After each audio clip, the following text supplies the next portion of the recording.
Hôm nay là ngày hội của thành phố Gia Tẹp.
Já taky nemůžu teďko najít. Dobrý den.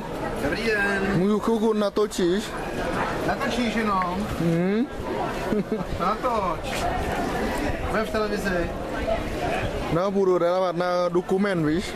Dokument. Jaroško, usmívej se, budem v dokumentu. A co kdyby se tady takovýhle tvrdý papír na stůl? Budeme ho mít dost? Takhle jsou ty sklo, jako děláte ručně, jo? Ano.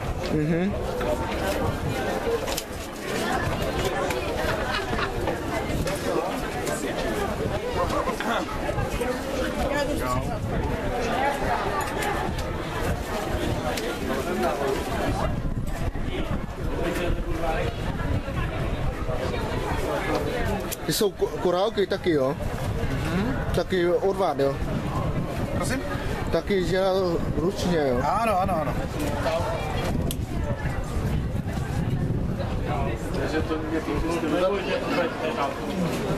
Dobrý den.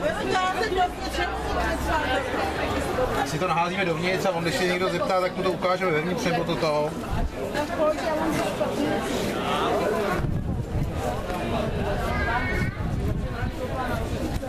Já vytočím mámu. S tím, že nám nedala návod.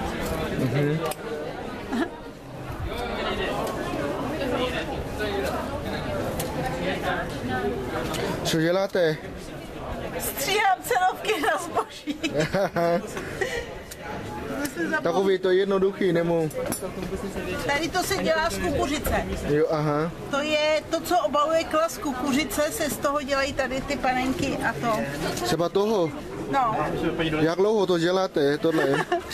Jako musí to, netrvá to dlouho udělat, ale musí to dlouho schnout, aby to uschlo a potom se to dodělává. Dobarvuje, dozdobuje všechny ty panenky.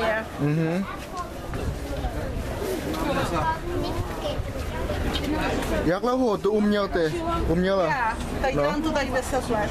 10 let, jo? Jo, najdu jí.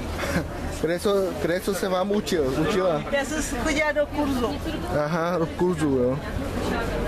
To je tradiční český řemeslo. Dělali se z toho i boty, tašky, se z toho dělají většinou betlémy.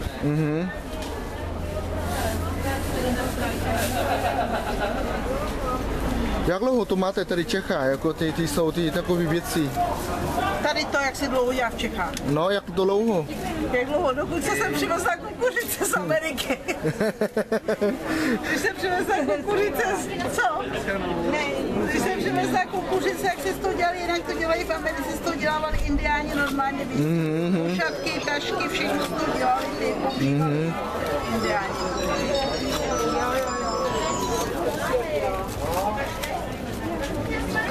Takže od malička A už to je, že jo?